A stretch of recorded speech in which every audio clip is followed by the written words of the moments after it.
Olá, galerinha, bom dia. Hoje eu queria conversar com vocês sobre ser igreja.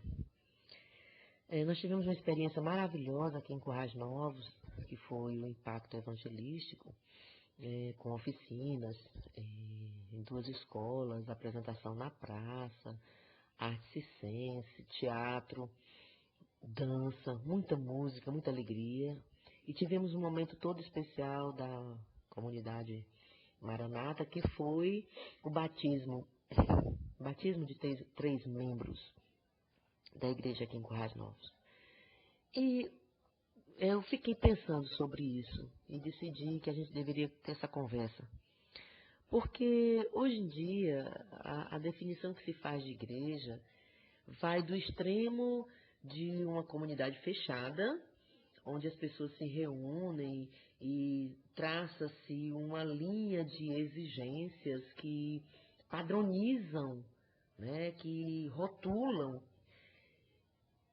as pessoas, identificando-as como membro daquela igreja. Aí vai para o outro extremo, que é um clube social.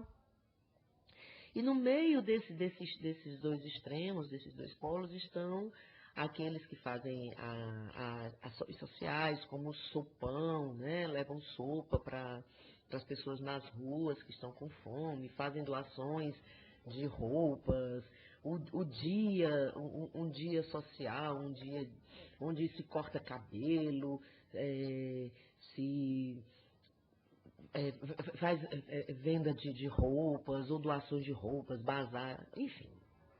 E eu fiquei me perguntando onde é que eu me encaixo, onde é que eu me encontro nesse meio, nessa realidade de ações intituladas igreja.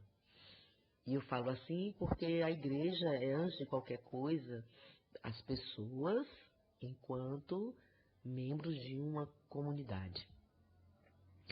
Mas, e você, Guida? E eu, né? Eu me perguntava, enquanto eu separava as fotos para fazer essa matéria. Eu entendo que a nossa igreja, Comunidade de Cristo, Maranata, em Currais Novos, em Fortaleza, em Recife, e onde mais Deus nos enviar, ela é, antes de qualquer coisa, uma comunidade de pessoas que estão aprendendo a ser amigas umas das outras e enquanto automaticamente se tornam amigos de Deus. Porque eu não consigo imaginar de outra forma, sabe, gente? Nós sermos família de Deus, filhos do Altíssimo, e não sermos amigos. Mas aí, eu caí num outro problema, numa outra questão. Que quando eu comento isso com as pessoas, quando eu compartilho isso com as pessoas, em alguns momentos eu percebo um olhar vago ou questionador. E eu descobri que isso acontece porque vulgarizaram a expressão amigos. Vulgarizou-se a ideia, a essência de amizade. Eu lembro de um palestrante, na época que eu trabalhava no 7 de setembro, que ele disse assim: eu não sou amigo dos meus filhos, eu sou pai. Eu não sou amigo de aluno, eu sou professor. E é exatamente quando se quebra essa linha que separa, né, que as coisas acontecem errado. Porque aí os caras ficam achando que eu sou o brother. E eu perco a minha autoridade. E eu fiquei chocada. Porque a primeira coisa que eu aprendi com Jesus é que antes de ser Senhor, antes de ser mestre, antes de ser Salvador, antes de ser o dono, o soberano de toda a criação, Deus escolheu ser nosso amigo, a nos ter como amigos. E ele deixa isso bem claro quando ele diz assim: o amigo, o verdadeiro amigo, é aquele que dá a sua vida pelos outros, pelos seus amigos. Ele estava falando sobre o sangue, que a vida está no sangue, e ele dizia, o melhor amigo é aquele que dá a sua vida pelos seus amigos. Qual é o conceito que você tem de amizade? Porque para eu conversar com você sobre igreja, antes de qualquer coisa, eu tenho que conversar com você sobre ser amigo.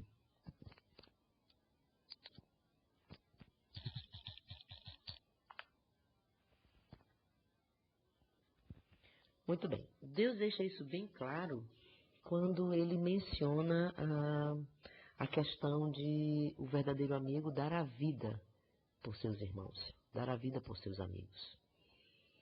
Quando Jesus ele está em reunião com os seus discípulos, os mais chegados, e chega nessa reunião Maria e os irmãos de Jesus, e alguém vai e diz para ele que a família dele está lá fora, e ele diz assim, quem é minha família? Quem são meus irmãos? Senão todo aquele que faz a vontade de meu Pai. Qual é a grande lição de amizade que nós vemos na Bíblia? Como, por exemplo, Davi e Jonatas, que a Bíblia menciona que o elo entre eles, o amor de amigo que havia entre eles, era maior, inclusive, do que o amor carnal, o amor de um homem e de uma mulher, que é movido pelo desejo, pelo prazer, pela necessidade de estar junto, pela necessidade de construir algo juntos. Elias e Eliseu, quando Eliseu diz, olha, não vai, não me deixa eu ir contigo. E Elias vai e explica que ele precisa ir. E ele pergunta o que ele pode fazer por ele a mais, né, antes de partir. E ele pede que ele lhe dê uma porção do seu espírito. E ele deixa para trás a capa para que Elias tenha como símbolo desse compartilhar das virtudes, do melhor que havia nele e que ele desejava deixar como herança para Eliseu. A amizade entre Ruth e Noemi é o ponto de Ruth deixar tudo para trás e dizer, o teu Deus é meu Deus, o teu povo é o meu povo, jamais te abandonarei. E ela é uma menina moça, jovem ainda, mesmo viúva, mas ela era jovem, as mulheres casavam muito jovens naquela época. E ela vai trabalhar, trabalho árduo, ela era catadora. E ela vai trabalhar para cuidar de Noemi, né, para cuidar da sogra. Mesmo não tendo mais um marido para honrá-la, mesmo sabendo que provavelmente ali, dificilmente ela encontraria um companheiro. No entanto, Deus se alegra tanto que dá a ela o melhor companheiro de todos, que é Boaz. Qual é a definição que se faz de amigo? Nos dias de hoje, ser amigo significa ser cúmplice, esconder as travessuras, mentir para proteger. Hoje em dia, entre jovens, é muito comum o amigo ser aquele que, se for preciso, ele vai dar a cola da prova para que o amigo não tire nota baixa. Os valores não estão distorcidos para você que me ouve? Porque, na minha concepção, amigo é aquele que se expõe, que briga pelo outro, mas pro bem do outro, ainda que o outro fique com raiva. Eu sempre digo assim, olha, eu quero pagar o preço, mesmo que você fique com raiva de mim, mesmo que isso me magoe, mas eu vou fazer o certo. Lá na frente você vai ver e vai dizer, realmente ela era minha amiga. Ela dizia coisas que eu não queria ouvir, mas ela estava certa. Era o que eu precisava ouvir. Não será mais amigo aquele que estuda a matéria junto, ao invés de dar a resposta pronta? Às vezes eu vejo os adolescentes lá na escola se envolverem em encrencas federais, vamos dizer assim, porque estavam ali compactuando. Ele ainda diz assim, não, eu estava lá perto, mas eu não estava fazendo nada não, quem estava fazendo era fulano. Ainda deduram o cara que eles apoiaram, gritando, briga, briga, briga. Apoiaram, estavam juntos, motivaram, mas tiraram tiraram, vamos dizer assim, as possibilidades de dividir, de compartilhar também o lado ruim da história. Eles só queriam estar na parte que eles divertiam, na parte que eles sacrificariam, eles saíram fora e deram no pé, como se diz. Talvez por isso, por causa dessa cumplicidade distorcida, dessa capacidade que as pessoas têm de comprar ou de vender as relações para garantir estar com outro. A gente vê muito isso nos filmes americanos, né? Os clãs, as turmas, as meninas tendo que fazer determinadas coisas só para fazer parte daquele grupo que é o mais popular, ou os meninos para se infiltrarem, para fazerem parte do clube dos garotões, né? Dos bad boys. Pagam um preço alto, que são os trotes, né, que são feitos na faculdade, nas universidades. Enfim, talvez por isso as pessoas não compreendam quando a gente fala que ser igreja é ser amigos. Amigos uns dos outros enquanto são amigos de Deus. Mas o meu conceito de amizade, ele tem a ver muito mais com respeito, sacrifício, exemplo, ser referência, do que ser popular e ser queridinho. Quando eu digo que ser igreja é ser amigos, sermos amigos de Deus, eu estou falando disso, de pagar o preço, de muitas vezes deixarmos de sermos populares para sermos cristozinhos. Ontem, na reflexão do nosso culto, nós trabalhávamos ali o primeiro capítulo de Jeremias e eu falava sobre 3 pontos relevantes que, aqui de uma forma bem rápida, que eram o fato de que Deus nos escolheu desde que nós ainda estávamos no ventre de nossa mãe e traçou um plano maravilhosamente perfeito para nós, um plano, um sonho. Deus idealizou algo e traçou esse ideal para as nossas vidas. Ele teve o cuidado de planejar as nossas vidas, né? E nos oferecer isso como um presente. A segunda questão que nós mencionamos foi que a vontade de Deus, ela é boa, ela é perfeita, ela é agradável.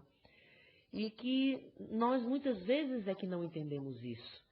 Porque por não nos dar prazer, por não nos tornar, por não nos fazer nos tornarmos os caras, né, os populares, vamos dizer assim, os premiados da história, a gente se questiona. Será que é isso mesmo? Eu pensei que fosse boa, perfeita e agradável a vontade de Deus para mim.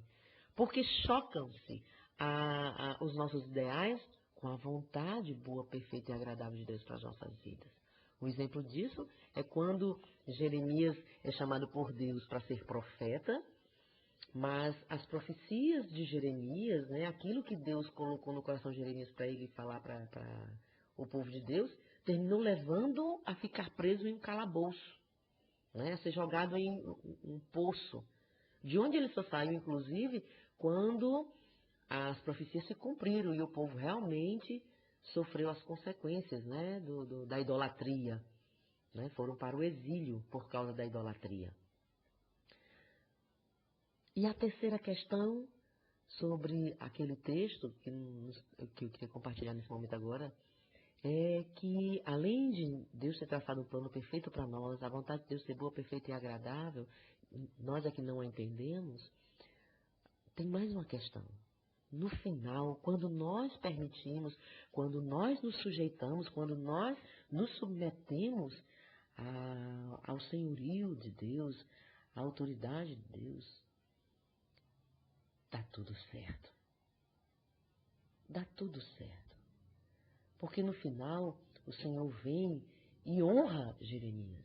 E ele passa de rejeitado, de mentiroso, entre aspas, né? Porque o povo achava que era mentira o que ele estava dizendo, ao mestre, aquele que tem algo a acrescentar. E de repente, as pessoas se chegam a ele, se aproximam, e ele passa a ter ali na sua própria casa uma grande escola bíblica, uma grande escola teológica.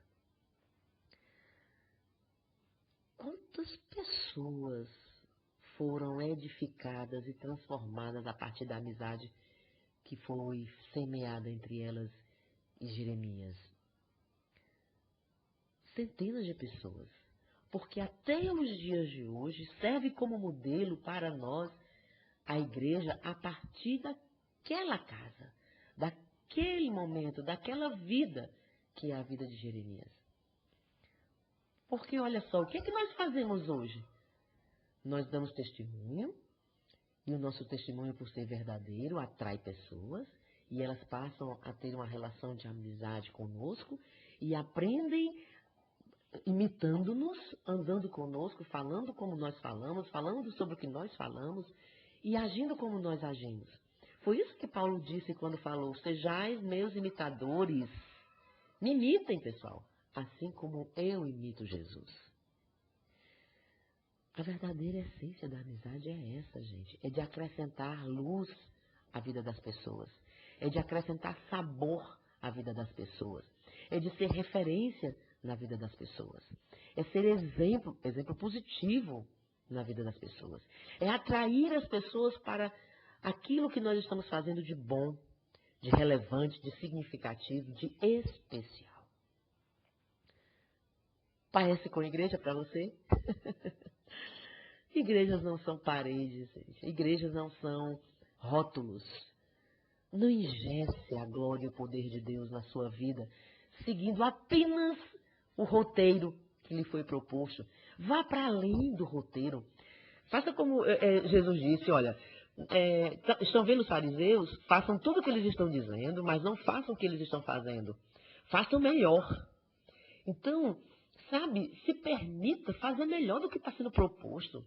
Faça assim, transforme o meio em que você está, a igreja, em um ambiente alegre, feliz. Não no clube social, por clube social, mas, sabe, divirtam-se juntos. Saiam para comer pizza, tomar o seu refrigerante, ouvir sua boa música, e jogar futebol juntos, videogame. Mas também se acheguem àqueles que estão fazendo alguma coisa, como cortar cabelo de graça, fazer tratamento dentário de graça, o sopão, o compartilhar da cesta básica, as doações de roupas, utensílios domésticos. Mas faça também o visitar as famílias, o estar junto, o conhecer outras pessoas, como a Maranata fez vindo aqui para Currais Novos. Eu olhava as expressões no olhar das minhas amigas e minhas irmãs queridas, de gratidão a Deus, de alegria em fazer parte daquele movimento na praça, sabe? De colocar o filho da Fernanda enquanto ela estava fazendo as oficinas nos braços e deixar que ele dormisse em seu colo, como se fosse seu filho. Sabe, ser igreja é muito além, para muito mais. É ser pessoas cuidando de pessoas. Pessoas que se importam com pessoas. Experimente, vai te fazer tão bem. Deus te abençoe. Até a próxima. Tchau, tchau.